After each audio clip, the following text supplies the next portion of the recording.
There we are. We're live. I don't know. That was like a delay that I've never experienced before. Is that perhaps because of the content we're going to be talking about tonight? I have no idea. But welcome, everybody, to this special impromptu show. And Jeff Evely is joining me today. Jeff Evely and I have been friends for a good amount of time now. We got together because of, the the propensity of our government to want to strip us of our liberties. We're both very liberty-oriented people, and Jeff here has fought for our liberties overseas, and he's done the big thing that a lot of people don't step up and do. Thank you so much for your service, Jeff, and welcome to the show. Yeah, thanks, bro. Thanks for having me back. It's great to be here. So the big thing in the news right now, of course, is you made the news. You made the news, and it's one of those ones where it's funny because it's a case of, well, twist my rubber arm, then won't you? Right? So yeah. I've read your post about how last go around during COVID, they shut down the forest, they shut down the woods, they shut down everything. We weren't allowed to exercise. We weren't allowed to. A weird one too, because we're talking about a respiratory disease. You think you'd want to be more healthy in case you got it, then get out and start exercising. But they were thwarting people from being able to do that. Obviously, you look very fit. You're a healthy man, and you you take care of yourself, and you get out and you go out into the woods. Obviously, you have a dog as well, and that's another reason to get out and go into the woods. And just being Canadian, it's a thing we all do. I spent the weekend out in the woods. This is a national pastime. So you challenged this in court the last go around during COVID, and then they told you, well, it's moot. Tell me about that. Okay, so one small correction there. It wasn't during COVID that I brought the challenge forward. It was during the 2023 Nova Scotia wildfires. And what happened in 2023 is they put the blanket ban across the entire province while the wildfires were ongoing.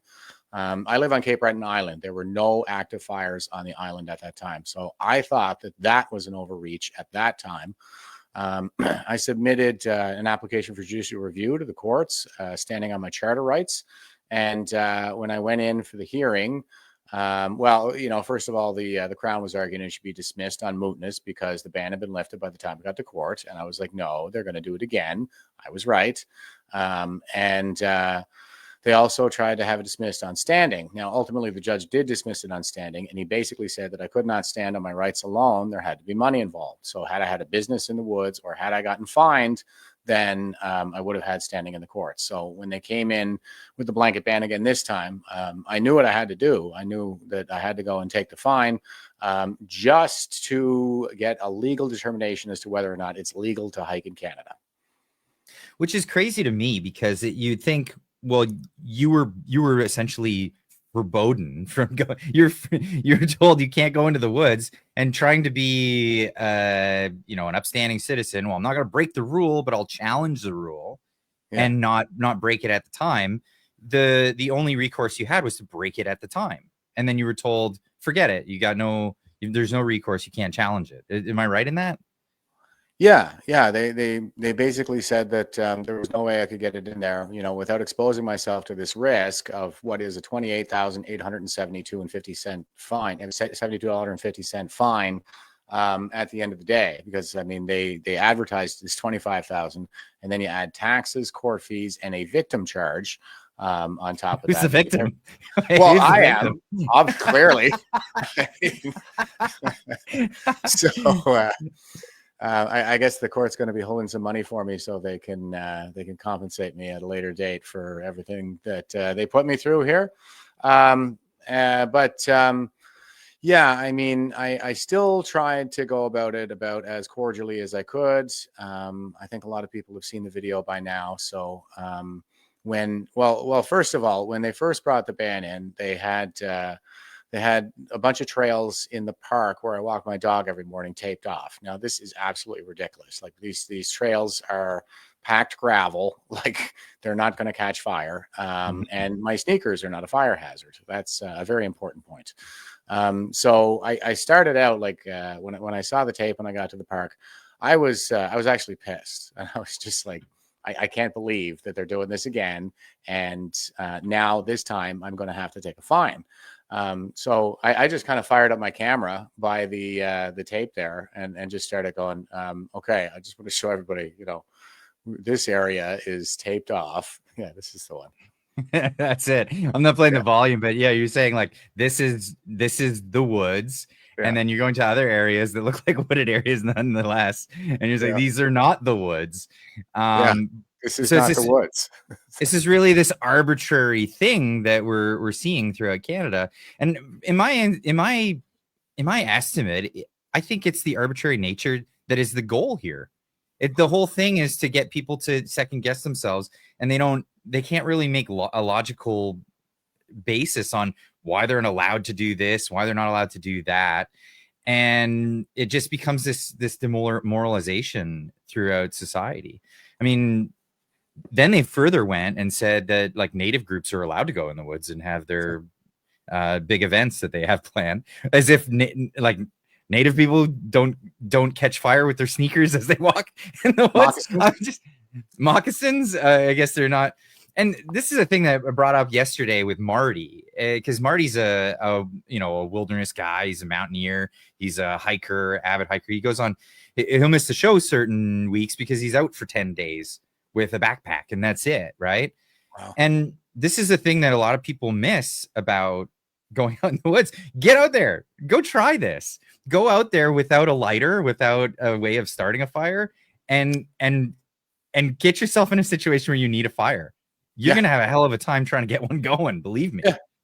Yeah. I mean, I could not start a fire accidentally. I had absolutely no way of, I had nothing on my person. I don't smoke. I had nothing on my person that was a source of ignition. Now, that kind of thing I could see. And this is part of the case that we're making here is, under the charter, the measures need to be proportional. They need to be minimally interfering or minimally impairing with my liberties. And there was absolutely no consideration whatsoever for lesser measures that would have been less impairing to my liberties. Now, if you wanted to go all the way to banning like all sources of ignition, all smoking, I would be like, okay. And I have heard that they have ATV bans in Alberta sometimes. So like, apparently that's a thing. And I can see that too. But these are reasonable, like logically connected to the goal. That's another requirement under the charter too, right? Is that the measures need to be logically connected to the goal. The goal is preventing wildfires. Banning my sneakers from the woods is not going to do anything to mitigate the risk of fire hazard.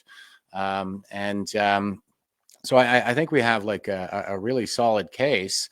Granted, we've been getting some bad precedent set in the last several years, but that's part of the reason that I put the videos online, was to raise public awareness about this. And hopefully we can even get some international attention, which we appear to be, because I was just on InfoWars last night. I'm going to be on Dr. Drew next week. Next stop, Joe Rogan. I don't know, fingers crossed. But I think if we have enough kind of public awareness, the outrage that I'm seeing coming has been really good.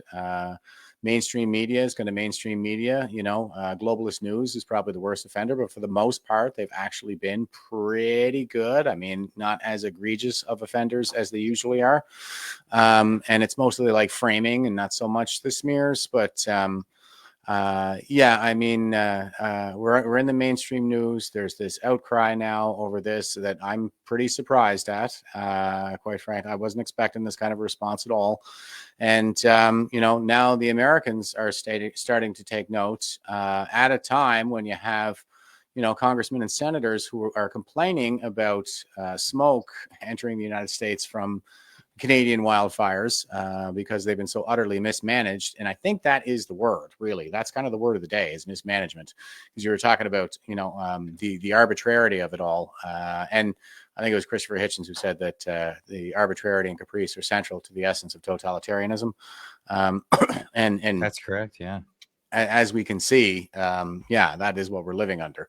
But I'm looking at it. I know what you're saying. Like, you might as well be an evil mastermind who's, trying to scramble our brains with these kind of irrational measures that, here we are trying to make sense of this stuff, and there is no sense to make. But I'm always a really strong proponent of Hanlon's razor. I have been, for years, and especially during the last several years. Never attribute malice where ineptitude will suffice to explain human behavior. We've actually seen, after Tim Houston came out and said, "Oh yeah, you got to keep your sneakers out of the woods because they're going to cause fires." Then Susan Holt in New Brunswick came out and said, "Okay, obviously we're not telling you to stay out of the woods because walking causes fires. We're telling you to stay out of the woods because we're too busy battling fires to come and rescue you when you break your leg." And I think my comment, like they both said that on the same day, and I think my comment was something like the paternalism of the guilty mind central to the essence of totalitarianism is on full display in Atlantic Canada. And now Houston has he came out and he said, what was it today? I was posting one of his videos today because he was basically saying that the reason that I can't go into the woods is because I might wander into a wildfire and end up like surrounded by flames. And I just posted like a map, okay? And I was like, I would like to thank our dear leader, Tim Houston, for showing me the error of my ways. Had I not been banned from the woods, then I could have gotten lost in the park by my house and walked my dog for 8 days and accidentally ended up in the middle of the nearest wildfire. It's just absurd. Like the nearest wildfire is in Truro. I'm not going to get lost in the park by my house. So the whole thing, I think, it really betrays just how inept these people really are. Like, listen to what they're saying. I think if they were, competent and the masterminds that are, demoralizing us in a truly kind of, in a kind of psychological operation sort of fashion, then we would expect to see, a much more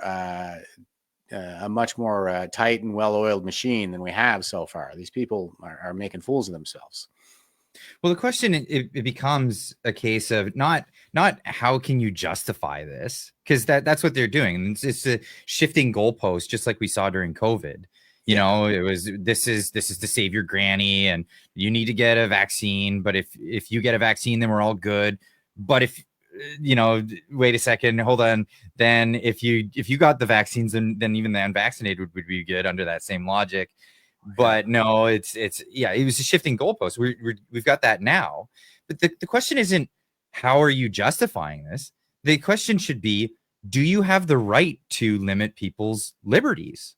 Like, do you have a clear case for this? And the answer is clearly no. And that's why all this, like, they're being semantic with their answers and saying how, you could get lost in the woods. But it's not the role of the government to stop you from getting lost in the woods. No, and they're always framing it as a safety issue. See, this is what the left does. This is what totalitarians do, is they always reframe the issue. So I have raised a rights issue, and I just saw that rotten Rachel Gilmore and her never-ending quest to shrink all the boners in Canada doing a video about me, and she was doing the same thing. She was reframing it as a safety issue and saying you live in a society and you need to keep us all safe. And I'm like, no, it's a rights issue. You don't have a right to safety. As far as I'm aware, like there's nothing in the charter that says that you have a right to safety. It says you have the right to secure your person. That is not the same thing as the right to safety. There's no such thing as life without risk. Risk cannot be avoided. It is something to be mitigated and managed. It's my risk. It's my personal risk in a free society. The government doesn't get to say, well, we didn't budget for enough resources to keep you alive, so now we get to control you, which seems to be Susan Holt's position. The Constitution, the Charter of Rights and Freedoms, reigns supreme, and the whole purpose of it is to rein in these would-be dictators. It doesn't seem to have stopped any of them in the last several years, but that's not going to stop me from trying. Well, and it comes down to, what's happening on a federal level? Because if this is if it's a constitutional issue or a charter issue, the charter is federal jurisdiction. So under our confederation, the federal government should be stepping in when a province goes outside of the parameters of what they're allowed to based on the charter. Where's the federal response on this one? I don't know. Do they intervene like that usually to stop provinces from running roughshod over the rights of our citizens? Well, I mean, say a province decided they were going to confiscate people's property for some arbitrary reason. The federal government, the purpose of the federal government is to intervene and say, wait. No, we have this charter, and that's a federal thing, and you can't violate this, even though you may have jurisdiction over things like taxation or healthcare, providing healthcare. But the charter is a federal issue, so they should be able to step in and say, no, you can't do this, and at least file a lawsuit on behalf of the people. Yeah, I mean, it would be great if they would do that. I know that you see a lot of the kind of lawsuit stuff happening in the United States. But I did see what is it? The CCF, the Senator or the Center for Constitutional Freedoms. They're filing a lawsuit on behalf of the people, and I have retained a lawyer with Justice Center for Constitutional Freedoms. Looks like it's going to be Chris Fleury again, because I had him for my convoy charges as well. I'm really happy to be working with those guys, by the way. And I might as well, since I'm plugging them, tell everybody that go look at my pinned tweet. I'm not taking any donations at all. I don't want to touch any money throughout this whole affair. I'm working with the JCCF. You can donate to the JCCF if you'd like to help me win back our freedoms. But I want to keep this nice and squeaky clean, because, everybody's calling me a grifter, right? Yeah. Well, anytime you're fighting for people's freedoms, you'll get the accusation. But yeah, you pointed it out here that you're not doing any give, send, goes, no, none of that stuff, no GoFundMe's. This is all, if you want to help your case, donate directly to the JCCF, and exactly. that seems fair. So if there's any other people that might put up a give, send, go or something, that's probably a scam. Probably stay away from that. Don't give your money to that one. They started right away. Is that right? Right away. Yeah. What people were on your behalf raising money? Yeah. I saw there were these pump and dump Bitcoin fundraisers and all of this stuff, and I was just like, dear Lord, didn't take you guys long. Wow, and people I'd never heard of. No moral compass, eh? Yeah. No moral compass whatsoever. Just make a buck any which way. Yeah, no, so that's definitely a thing. I want to make sure everybody gets that info. If you want to donate to this case, make sure you're donating directly to the JCCF. You go right to their website. I'm not giving you a link. You can go get it. It's because that's another thing I don't do, is I don't raise money on behalf of other people. I refuse to, because it's just an ugly thing. It just becomes one of those. Yeah, I kind of feel the same way. I kind of cringe a little bit when it comes to that stuff. Even when I know we're doing it on the up and up, and we got we need money to conduct operations and this kind of thing. I don't really like to touch any of it. My not-for-profit is Veterans for Freedom, and I've been working with them since the convoy. Been kind of, that's been taking a back seat to a lot of my legal battles. This is 3 matters that I have before the courts right now. And I have had 1 or 2 others. So I've been kind of focusing on that stuff and not a whole lot on the activism as much. I'd like to get back to doing maybe some podcasting or something at some point, but ultimately, priorities, and I'm a mission-oriented guy. So, mission success always gets primacy, as we say. But even when I was fundraising with Veterans for Freedom, I would do the podcast, and at the end I would say, go and donate and go buy some merch. And then I would just be like, I feel a little dirty. Fair enough. I mean, I have a bit of merch just because people keep asking for it, but I also make coffee. It's one of those things. If you want, I'd like people to get something out of it. In fact, instead of just I don't know, a bumper sticker, but people want that stuff too. Nonetheless, let's get a little bit more feel about you. Who's Jeff Evely, and why did you get involved in activism in the first place? Well, first of all, people have been asking me this question everywhere. And what I always say is I'm nobody. It doesn't matter who I am. The truth will stand or fall on its own, and the law will stand or fall on its own. I'm just the messenger, so don't shoot the messenger. But since people do want to know a little bit about me, I grew up here, in Cape Breton Island, Sydney, Nova Scotia, home of my heart, as we like to say. I joined the Canadian Armed Forces in 2001. I did a 20-year career, tours in Afghanistan and Iraq. I spent 4 years in the United States working with NORAD. I did a few other things. Had a pretty good career. Finished out at the second highest rank in the NCO Corps.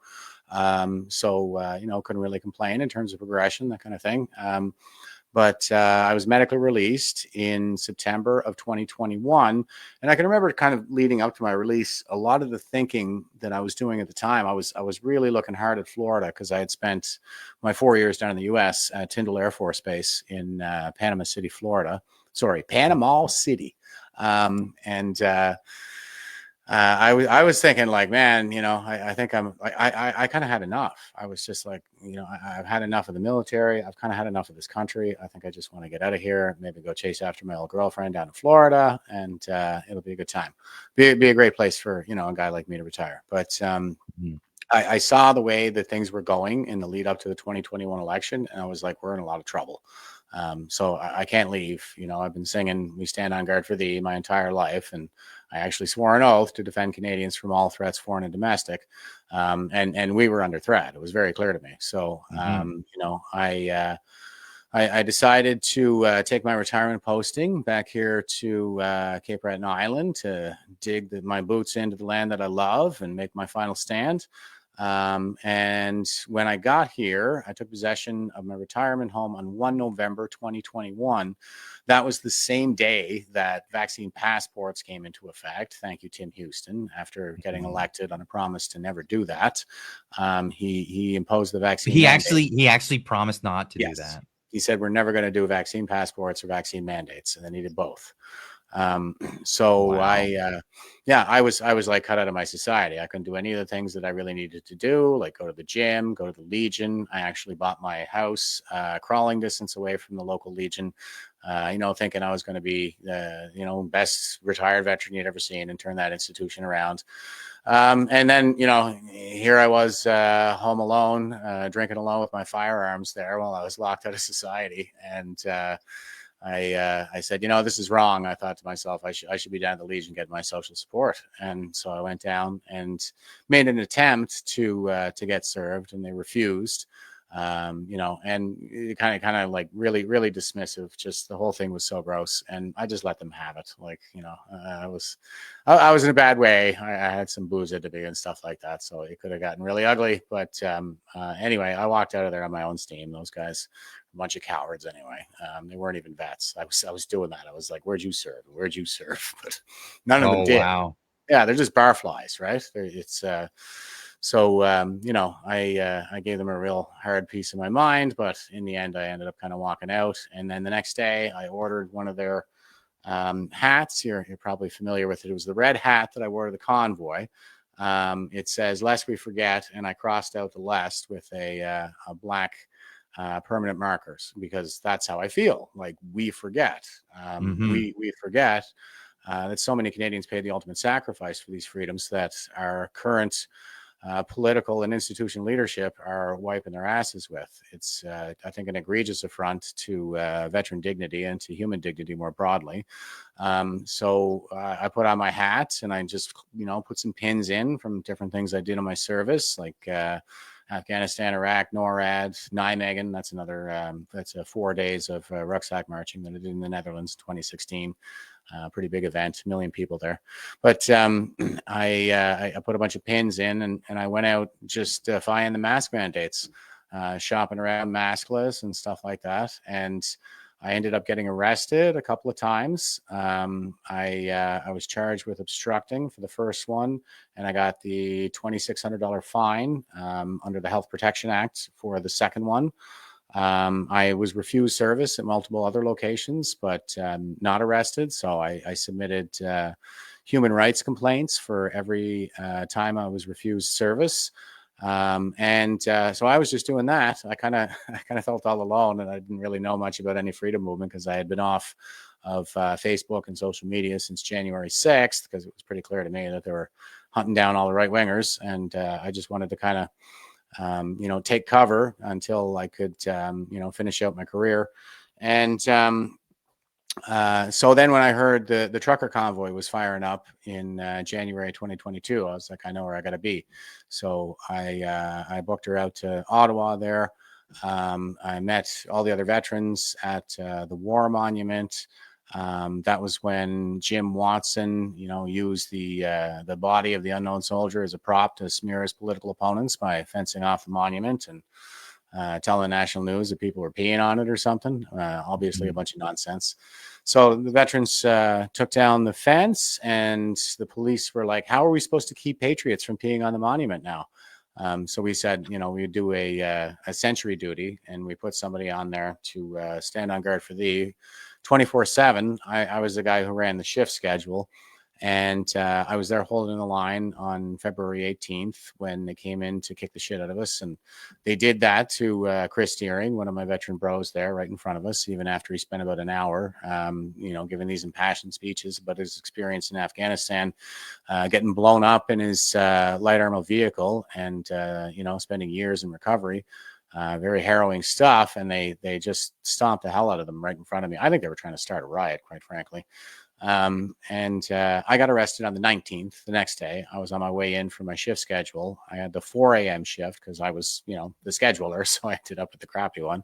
And the police told me that I couldn't go to the monument. I was wearing my war medals on my way to the war monument, and they were telling me I couldn't go. And I just said, yes, I can. And I kept walking. And then they said, stop. And I said, no. And I ran. The thing is that when I went to basic training, they taught me that I had a duty to defy illegal orders. The first question that always comes out is, how am I going to know the order's illegal? Well, you have to use your own judgment. And, am I going to be protected when they come after me for defying that order? No, you're going to go in front of a judge. The judge is going to rule on the legality of that order. And if you turn out to be wrong, then you're going to be charged under the National Defense Act. And why do we impose such a burden on our young people? Well, it's because that is the only thing that separates us from Nazis. I always try to adhere to those principles and be a principled professional in my career and in my life. When they told me to stop and when they told me I couldn't go up there, I was like, you can't tell me to do that. I have a right to protest and I have a right to move freely. So I just defied those orders, intending to get arrested and get it in front of a judge. It hasn't been going our way with a lot of these convoy trials. Mine didn't. But anyway, when I was getting released, I had to sign an undertaking, couldn't go back to the red zone, the downtown core. But then Neil Sheard called Rolling Thunder in April we were doing a wreath laying ceremony to give dignity back to the monument and to the veterans who were beaten at the convoy and drug off the monument. And I was just like, well, I'm not going to miss that. So I called my lawyer ahead of time and I was like, you should expect a call. I'm going to Ottawa. So, and I was Sergeant Major on parade and I gave a speech. And then the cops came out and rearrested me. They sent 8 cops and 3 squad cars to pick me up all by myself in the market. That time I had to put down $5,000 bail, and they expanded the territory to which I could not return to the greater Ottawa area. So when I was marching with James Topp on his way to the monument, I had to stop my march short at the sign for Arnprior, because that's the civic boundary for the greater Ottawa area. It's like 50 kilometers away from the War Monument, making me potentially the only veteran in Canadian history who's been barred from the National War Monument for 2.5 years. I marched with him again on the way back when he was coming through Cape Breton Island. He didn't take a step on this island without me. And then I was a co-organizer nationally for the 1 Million March for Children. I organized the local march, the second annual one here locally. And around that time, like moving into, 2024, 2025, I was kind of pulling back from the Veterans for Freedom stuff a little bit, and a lot of the activism stuff, because my court cases were starting to be heard. So I had a lot of work to do. I was, self-representing for the charges that I'd received here in my hometown. And when I made the mistake of I wrote my charter defense, and it's a big binder like this, and I submitted it to the courts ahead of my court date. But I'm looking back on it now, realizing that was the wrong thing to do. I'm just kind of used to the military grievance process. But I don't have to give them anything in my defense. I can just show up on the day and they could have no idea what I'm about to say because I'm the defendant. But and I think that probably would have been the better approach. It would have gotten to court because, well, it obviously I'm spoiling it here, but the first one, the obstructing charge, I showed up and the judge was like, well, none of the witnesses showed up, so case dismissed. Bang the gavel, you're free to go. So the cops, the complainant, the witnesses, the Crown, nobody showed up for my trial on the obstructing charge. And then on the at that point, is it just dismissed? Is that it? That's it. Done. So you just went through a bunch of crap for a bunch of years. Yeah. For nothing. For nothing. Just bang. Get out of here. Wow. And and here I am, I had a charter defense. I was like, these people violated my rights. What do you do about it? The second one, the $2,600 fine, the Crown ended up, I did the same thing. I submitted the charter defense, and the Crown withdrew the charges 2 days out from my court date. Let me see. So I did all that. I still had my charges from the Ottawa convoy.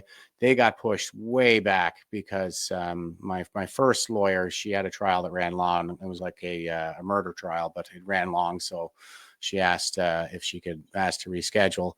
I thought it was going to be like a month. It ended up being like a year. So man. I know I didn't end up back for my convoy trial until August of 2024. And they found me guilty of mischief and obstruct.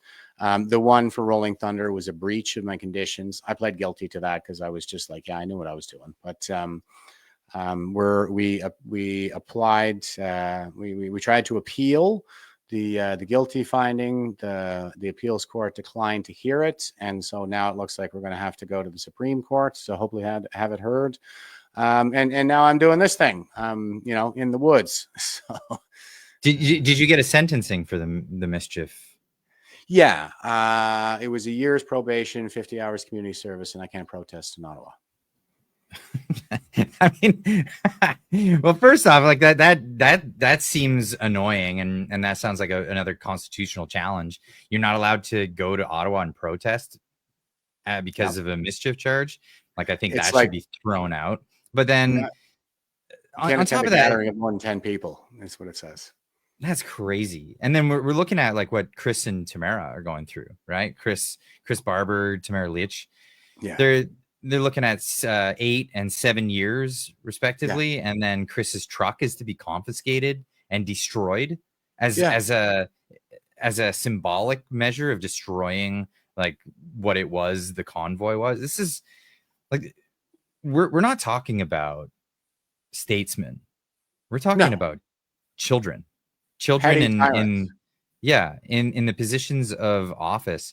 I mean, even Justin Trudeau, what did he say? He said, we're going to apply what we learned from COVID to all these other things. I've got the clip here. It's just, it's astronomical that he said this. What we learned from this COVID crisis, we will be applying to the climate crisis, to the housing crisis, to reconciliation, to making sure that everyone has good jobs and careers that carry them through and create opportunities for their kids.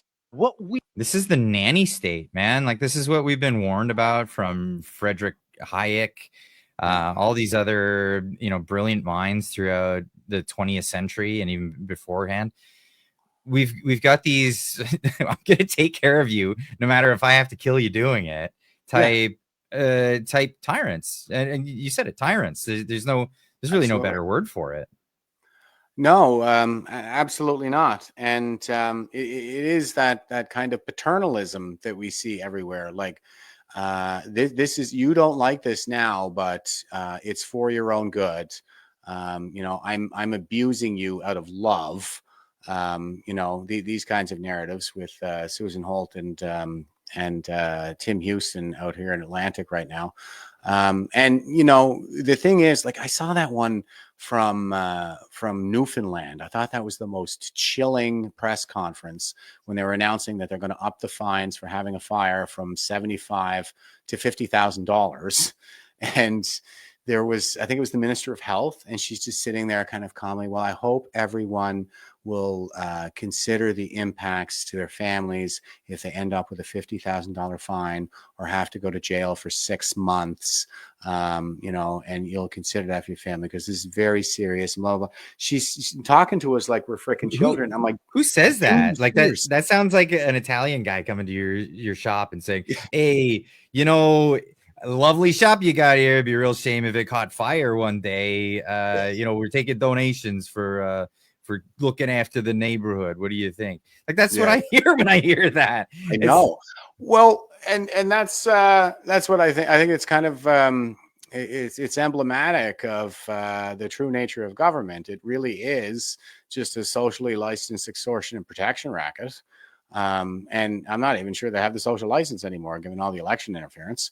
But yeah, that's what it is. It is a racket. It's, these racketeers, they come up to you like, hey, you got a nice life over here. It'd be a shame if something would have happened to it, huh? So you pay me, we'll protect your money, and it's anybody's guess as to whether I'm actually. And you better get in line because we'll do something if you don't, right? And and that's awful. I mean, so I struggle with this one because I'm a dual citizen. I grew up. My dad's American, my mom's Scottish. We emigrated here when she was a kid, and I've always lived in border towns, so I have like a very strong American influence.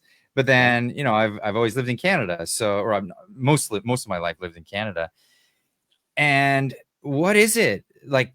There's this whole cultural aspect to Canada where it's just whatever, just take it sort of aspect, or this is our culture. We do things this way. What was it? There was an article just recently.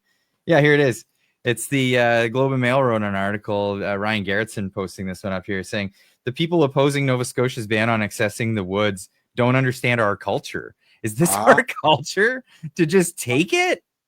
Because So from my American side of my family, it's always been like, no, you're not gonna stand in my way. I have rights. Screw off, essentially. And if you don't like it, well, come get it. Come get me. Yeah. That's always been the aspect. But I see it here in Canada. Man, so many people have the attitude like, why don't you just go along to get along? Why you got to make a fuss about it? Why is this even an issue for you? Why don't you just stay out of the woods? You weren't going to go camping anyway. What the heck, man? What? Yeah, I know. Well, and it's like, what about the principle? What about the law? First of all, is it legal for them to do this? Do we live under rule of law or don't we? I mean, I had to ask a radio host in Toronto there earlier this week that the guy brought me on there like, oh, well, the same kind of thing. And he wanted to lambast you and tell you that you're in the wrong.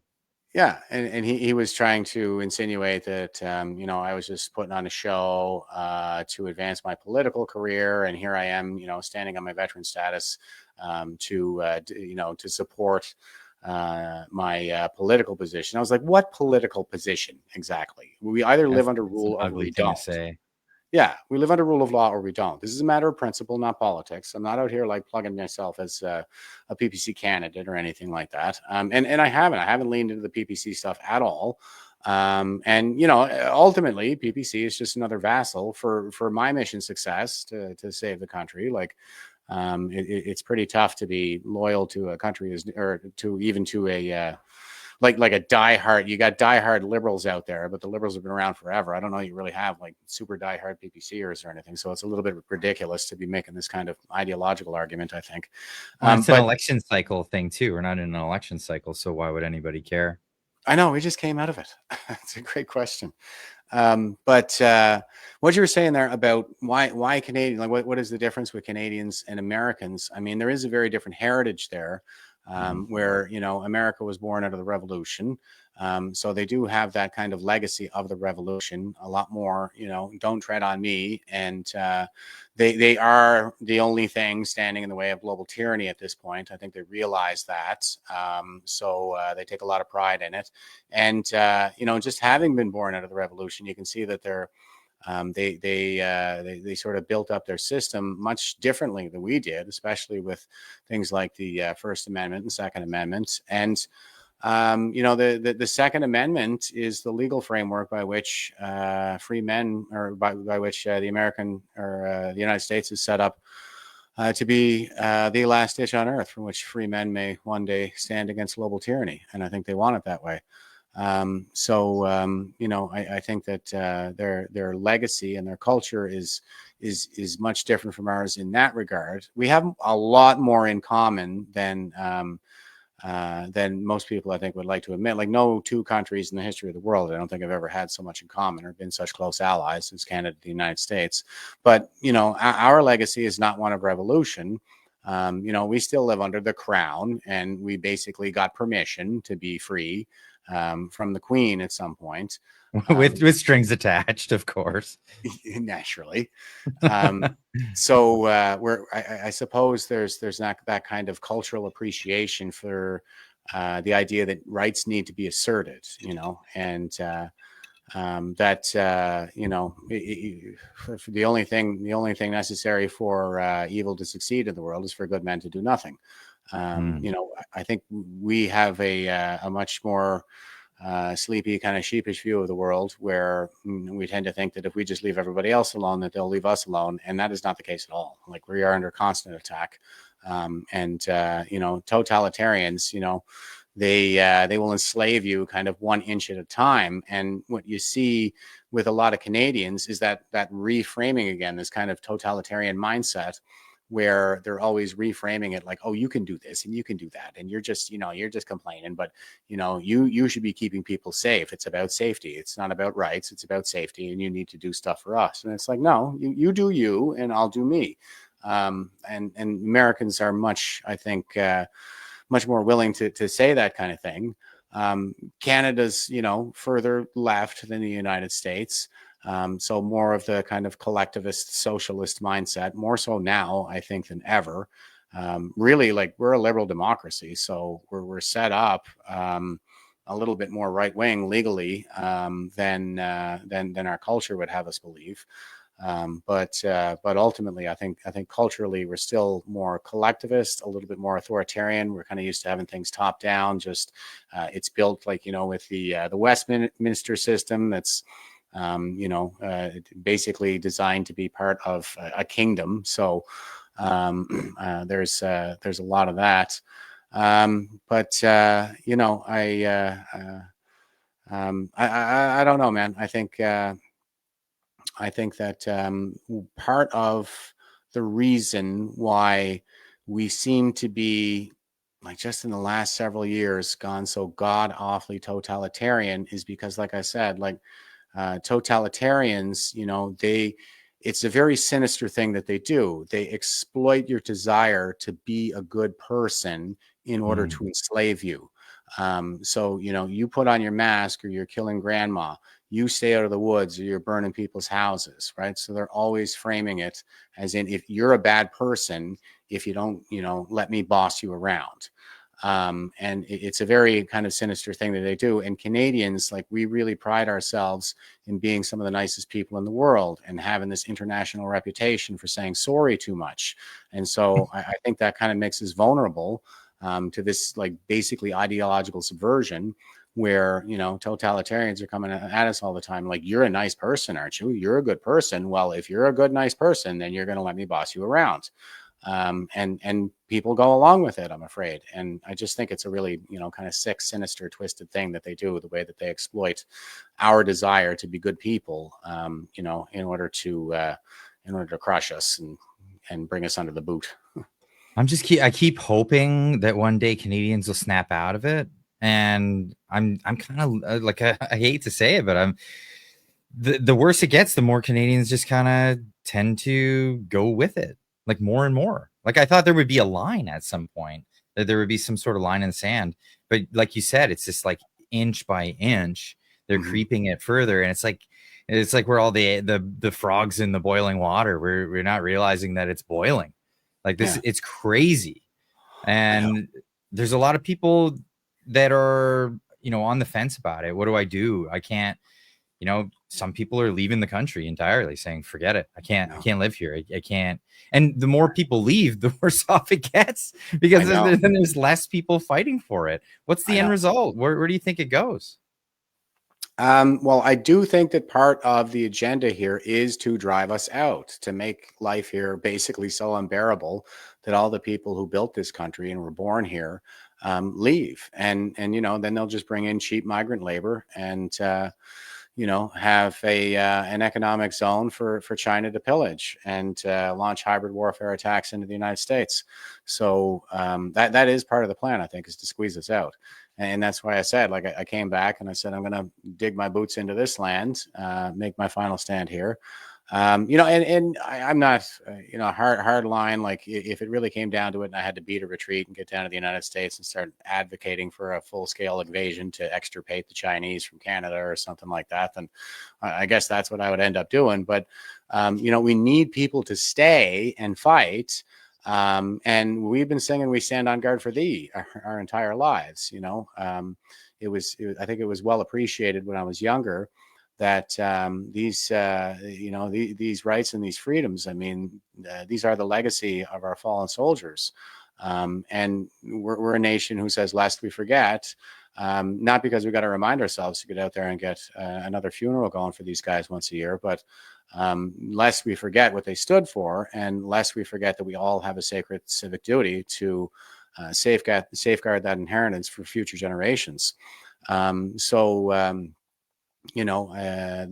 why we sing, we stand on guard for thee. Thee is the fallen. We'll stand on guard to make sure that their sacrifice is not wasted. So I feel particularly obligated, in light of that, and in light of, my service, that I should probably stick around. And the fact that my generation basically got driven off into the meat grinder too. So I have, I think, a more fulsome appreciation for what it really takes to win these freedoms, especially once they're lost.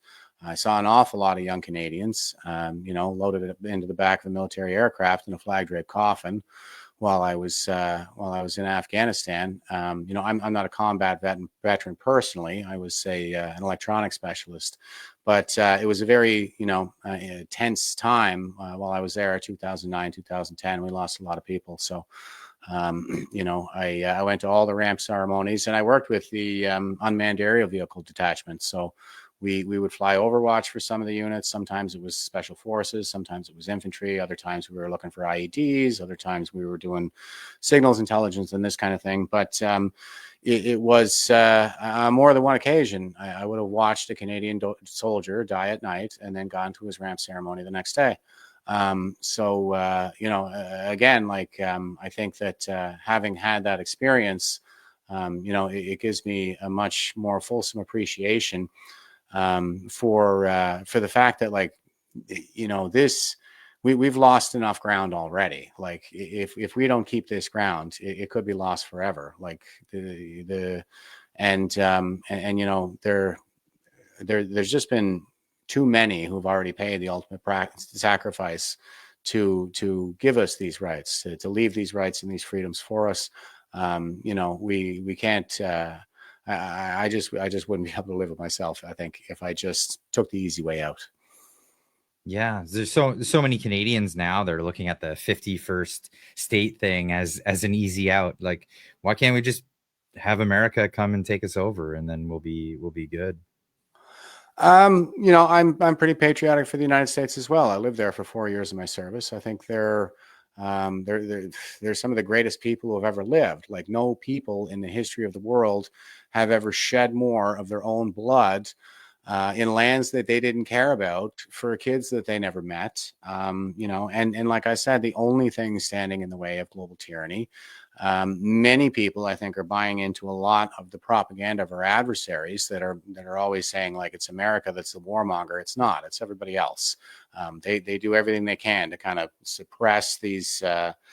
Stop these problems before they start. I know that here and there it does get greasy. It gets pretty messy, like in any situation when you're dealing with a lot of people, and they're going to do stupid things and things like that. I get that.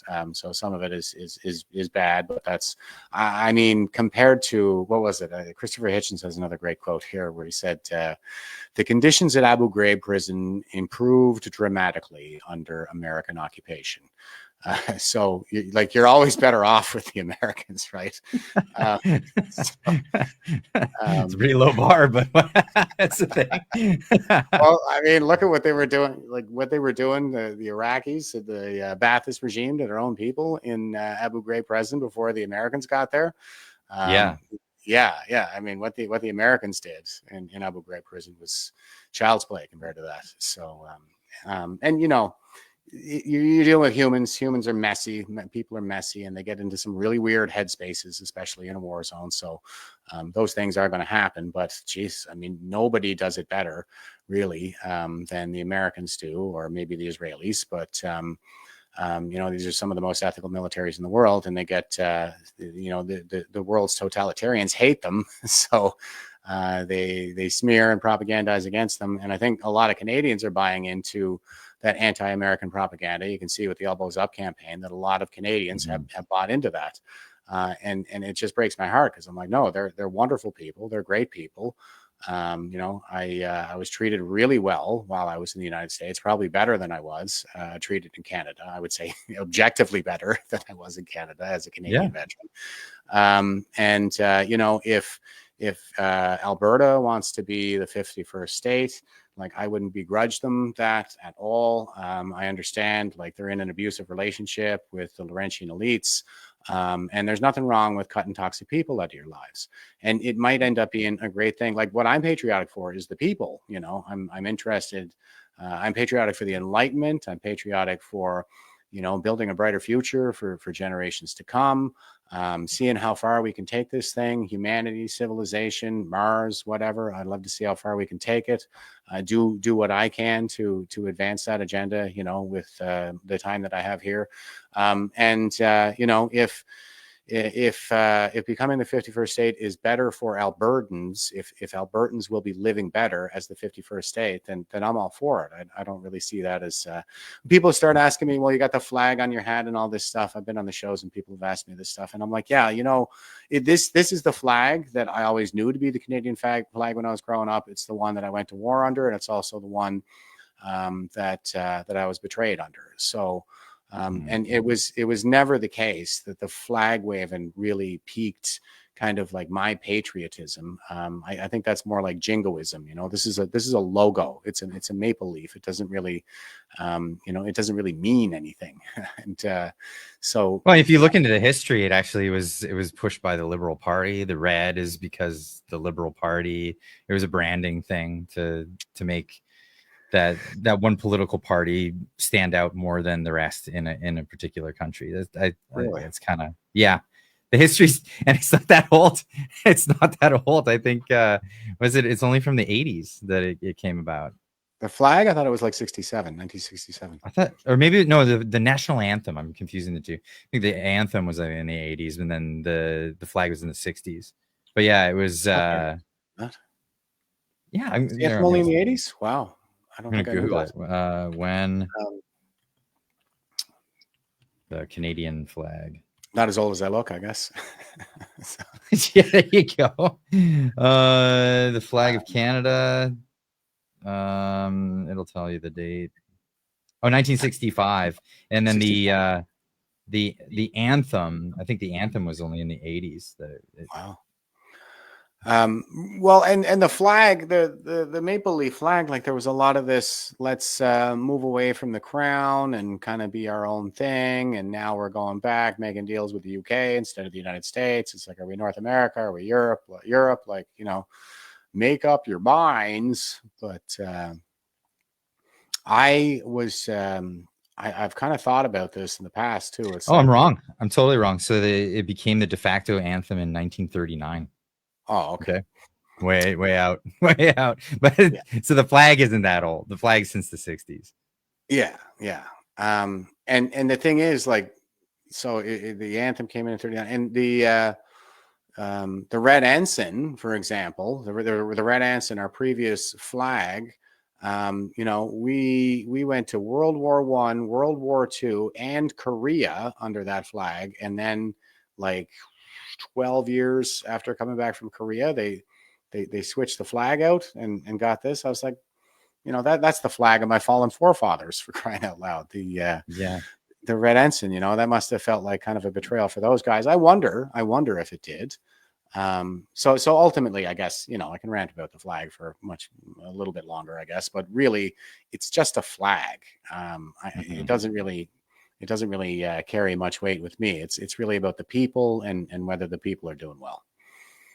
Right. I always thought that the Star Spangled Banner had like way more history to it. I mean, like, obviously it has to do with the colonies. At first it was 13, and then it kept building up because of the state, the union. And there's a lot to it. There's like the whole in the anthem talking about the flag still being there after a battle and all of that stuff. That's very dramatic. It's super dramatic, and there's a lot to be proud of there. Yes. And it's very hard to sing.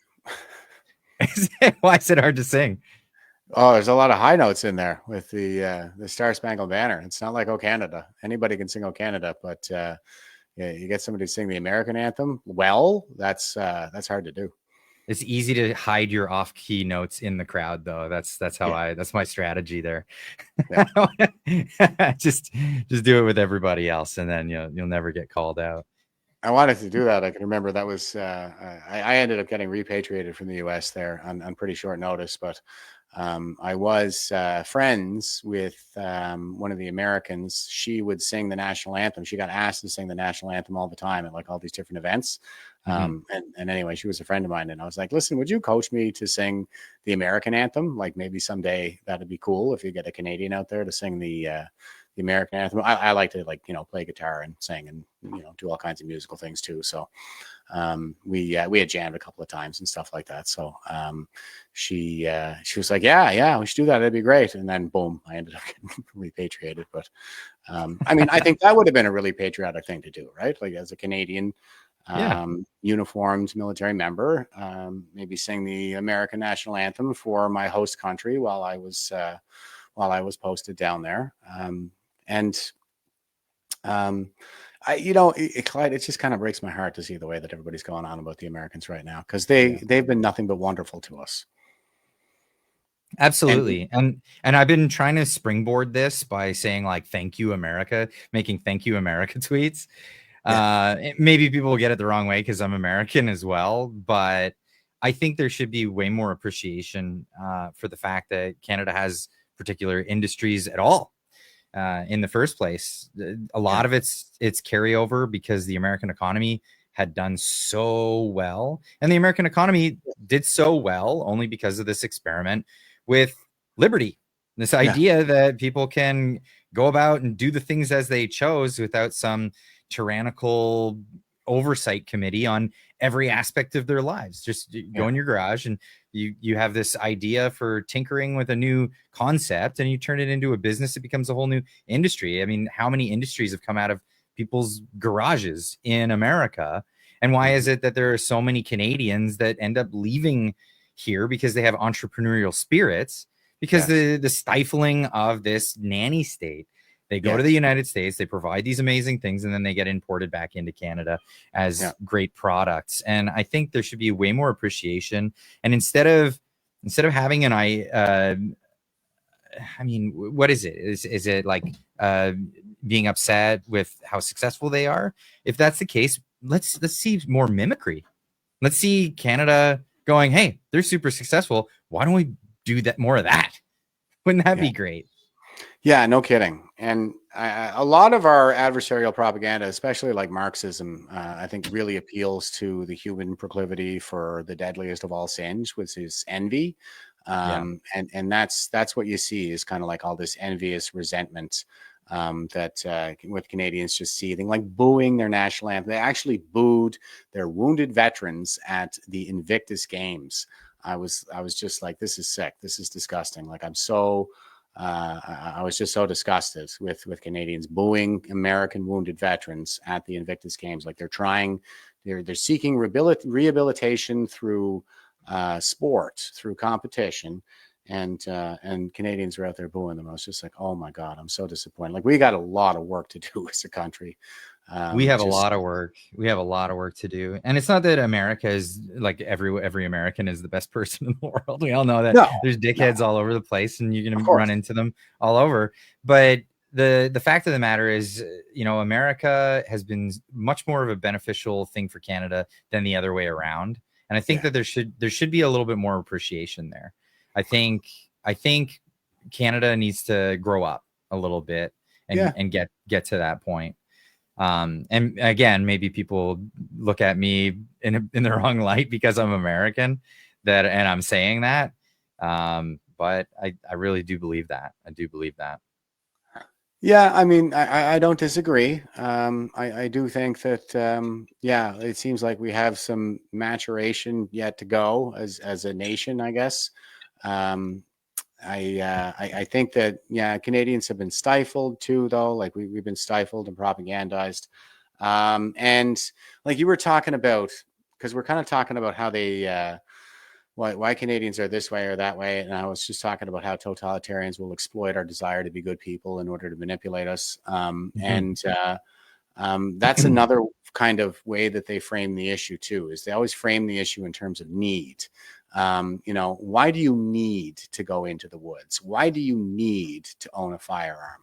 And, that they can take everything you have, just kind of using that framing. You don't need this cool hat, and you don't need that cell phone. You don't need any number of things, but that's not the point. The point, you can't let them frame things as need. I'm a free man and I may live my life as I see fit, and you should be free to pursue your own interests and your own self-actualization. And the freer you are, like you just said, in the United States, where they have much more freedom to pursue their own self-actualization, and they have this kind of cultural rugged individualism as well. Like they wouldn't let most Americans, I guess, maybe some of the really blue districts, but most Americans would not let somebody frame it in terms of need. They would be like, get your own. This is mine. You can get your own. Even in California, for example, you go to California and you introduce them to the idea of you shouldn't have a firearm to protect yourself. Is a foreign concept for them. It's absolutely a foreign concept, even though they're like huge gun, limiting gun rights and gun control advocates. They would stop at the point of like, well, no, you're not going to take my pistol away from me. I need to have that by my bedside table. That's just normal. Yes. But in Canada, that falls into question. And like you said, why do you need a firearm? Well, why do you need me not to have a firearm? Yeah. Why do you need me not to have a firearm? Because I think I need it. I think I want it, and I don't think you have a say in that. And that's I guess that's the mentality is I don't think you have a say. Yeah, screw off. End of story. Yeah, that's it. You don't have a say. I mean, I like to stop people in their tracks like that all the time, because you get these kind of social pressures, and the social cues in Canada are such. I mean, the pistol is probably a really good example, actually, because Americans will look at you like, oh, what do you mean you don't have a pistol? Whereas Canadians will look at you like, what do you mean you have a pistol? Like, oh, you should have a hunting rifle if you hunt, but a pistol? That's just contraband. Like, what? Personal protection it's paramount. Absolutely. And even Pierre Poilievre will still frame that issue as if it's all about sports, like our sports shooters and our hunters. And I'm like, no, armed societies are polite societies. And if there's one thing that could have prevented the intractable situation of North Korea, it is an armed citizenry. Yes. What was during World War II, Japanese general said it would be ridiculous to have a land invasion of the United States because behind every blade of grass is a rifle. Yes. That's right. You want that. You want people to think that way, and then you're better off. You're better off. Yes. I think there is some places in the US like I think it's like city ordinance where they say every house has to have a pistol in it. Really? I can't remember where this was. I think it was in Maine or New Hampshire or somewhere. There's like a city ordinance. Yeah, I think I remember seeing a report like years ago about, it was a little documentary or something on this town in Texas where everybody has to carry a pistol. It's has to carry a pistol. They all have to carry a pistol. Everybody in town has a pistol. So, well, the funny part about this law, the ordinance of you have to have a pistol in your house, they had no grounds to search your home. Oh, so yeah, there's no grounds for that. But because they had an ordinance that said everyone has to have a pistol, it scares the crap out of criminals. Yeah. They have no way of making sure you have a pistol in your home. There's no authority that the government has to search your home on the grounds of we think you might not have a pistol. So the whole point of it was just to scare bad guys. Yes, absolutely. And I think that's brilliant.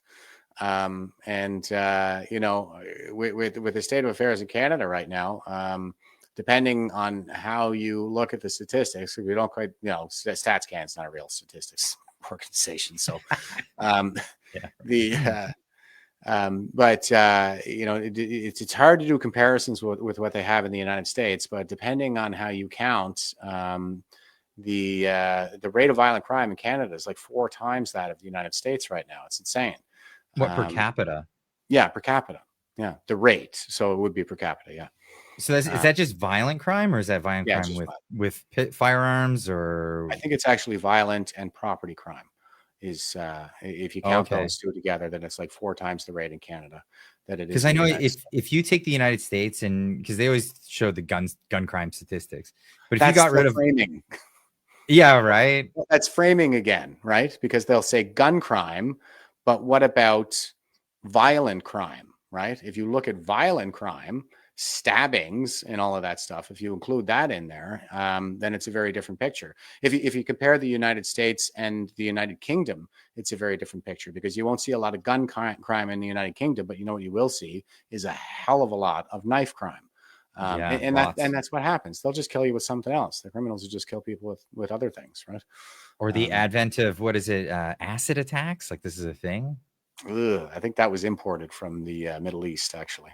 Yeah, unbelievable, some of the stuff that's happening around. But I know in the US, if you take the violent gun crime and you are to say you singled out all of the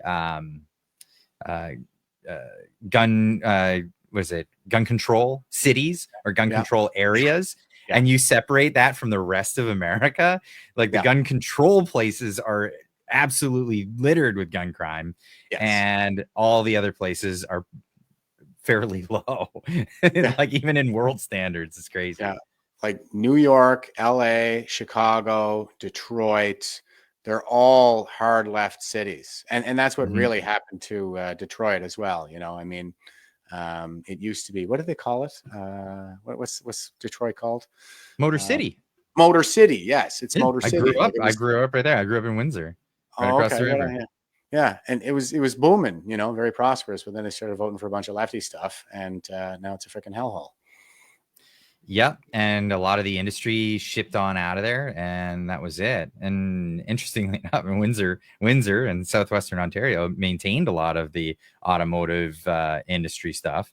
And this is what the whole team elbows up thing is helping to rid Canada of all that. Those companies are starting to look at taking that capital and bringing it to places like Detroit and Toledo and Cleveland, that kind of thing. It's unbelievable. But listen, I could keep you all night long. And that would be, I'd love it, but I'd keep you up all night. I have a couple of comments here in the chat. I'm gonna get to some of those and then let you get to bed. You're 4 hours different from here, right? Yeah, it's 11:40 right now. We're on opposite coasts. It's crazy. Yeah. It's massive country, right? Huge place. Gem Jam, member for 6 months, says there are a lot of people that risk their lives by getting behind the wheel every day, but we can't ban them from the road. And that's true. I've been making this analogy too. Like, you cannot ban everybody from driving just because some people will drive drunk. That's it. It doesn't work that way, right? And that's what they're saying. They're always saying we have to ban everybody because somebody will smoke, somebody will do something stupid, right? You know what? They should make driving drunk illegal, Jeff. Maybe they should work on that. Get that into legislation. And how about, instead of taking everybody's guns, we just ban murder? Yeah, why not? Yeah, that would thwart that. Unbelievable. Yeah, that's the mentality here. Stop everybody from doing the thing. Got North 49 RC for 10 says, man, I so wish I was there with you. Thank you for your service to freedom. Yeah, thank you so much, Jeff. Yeah, absolutely. Our Dark Star for 699 says, Jeff, you are a hero to this country for days past and present. Thank you for your continued service for Canadians' rights and freedoms. Big applause, man. My pleasure. Thank you. It's very heartening, guys. Thanks a lot. You've got lots of fans. You've got lots of fans here in this audience and around Canada. And I know there's a whole bunch of people that want to tear you down, and they want to tear you down because then they don't want a lot of us following in your footsteps. And I think that's largely what it is. If you're standing out above the crowd and you're fighting for people's sovereignty, you're fighting for people's rights, people's, and not privileges, because this is what they want you to believe, that you're granted a bunch of privileges, but serfs are given privileges. Free people have rights, and that's what people need to realize. And it's important that people like you are coming out above the fray and taking those risks. That's a huge risk. $28,000 for we saw the video, walking into the woods. Like, give me a break. It's crazy. It was a 90-second stroll through dense bush under the supervision of 3 conservation officers. So, and it cost me $28,000 under their supervision. That's hilarious. Yeah. And you know what, the reaction, just so everybody knows, so far I've been finding that the overwhelming majority of people who are reaching out to me, it's positive and supportive. They're trolls. There are trolls. That's to be expected. But they're just the nastiest, most disgusting people. They always drag my service into it and say that they're rescinding my veteran card and stuff like this. And I'm like, thanks for making it so easy to tell who the good guys and bad guys are here, guys. And easy for me to tell that I'm with the good guys. Like, they're just sick people. No kidding. Well, I'm glad that a lot of media is looking into what you're doing, and they're contacting you. I saw you were on InfoWars with Alex Jones. You're gonna be other things are coming up. We'll see who else invites you. Maybe even getting in front of Joe Rogan. It'd be cool to see something like that in the future, just to get more eyes on this. I know Joe Rogan. The reason why I say Joe Rogan is because he cares about Canada. He's mentioned it so many times on his show, and he said, "I'm never going to Canada until they fix what's going on there." So you're one of the cogs in fixing Canada, in actually trying to do it the right way without having foreign invasion come and help us out. You're actually trying to use the court. I wouldn't mind hearing like some international voices in the chorus. Like if you had we were on InfoWars. Hopefully somebody else picks it up from that. If we get some commentators from the United States, maybe even a senator, congressman, this kind of thing, saying, "Hey, what is going on up there, Canada?" If people just kind of make those public statements, then I think that will apply some pressure.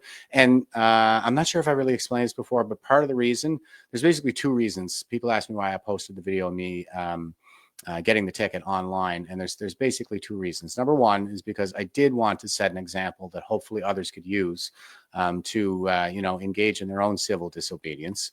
And I am trying to put the civil back in civil disobedience by shaking the guy's hands. Thank you for giving me a $28,000 fine.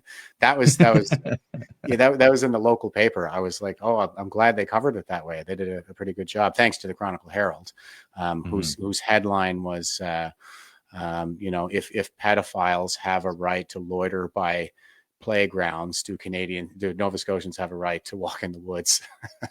Because my legal team is actually citing precedent where the Supreme Court ruled that you couldn't tell a pedophile that they couldn't loiter by a convicted, child molester, that they couldn't loiter by the playgrounds because you're assuming guilt or something like that. So they actually ruled in favor of the pedophiles. Wow. But I don't have a right to go in the woods. Give me a break. The other thing is, so there's that example that I hope, and also like you can take individual action. Everybody can kind of take an individual action, engage in a real process with the government, something that has teeth, get a paper trail going. I don't even think they're listening to protests anymore. You don't have to bring a ton of people and do a lot of organizing and go to a particular place on a particular day or anything like that. There are all kinds of things that you can do as an individual. I think that, if people woke up and realized how powerful they can really be as an individual, like the government would be in a lot of trouble. That's kind of what I was hoping, is that we can get some civility back in the civil disobedience. And also to set that example of, as an individual, I did this as an individual, and look at it. It's the biggest freaking story in the country right now, or so I'm told. It's hard to tell from where I'm sitting, but I just did freaking InfoWars last night, so it's definitely going somewhere. And I didn't do much. I called the Department of National Resources and made an appointment to come in to get a freaking $28,000 fine. So.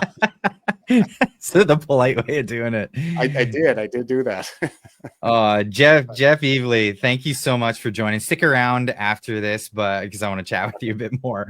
But okay. We're gonna call it for the stream. Thank you guys for coming out for this. It was not really announced. It was just impromptu, and I love to do it that way because then everybody gets to see it like surprise. But of course, tomorrow I'll be putting the video out as well, so check that out then. If you missed any of the stream, you can check it out all tomorrow morning. Thanks again, Jeff, for joining me. Yeah, my pleasure. Thanks for having me, Clyde.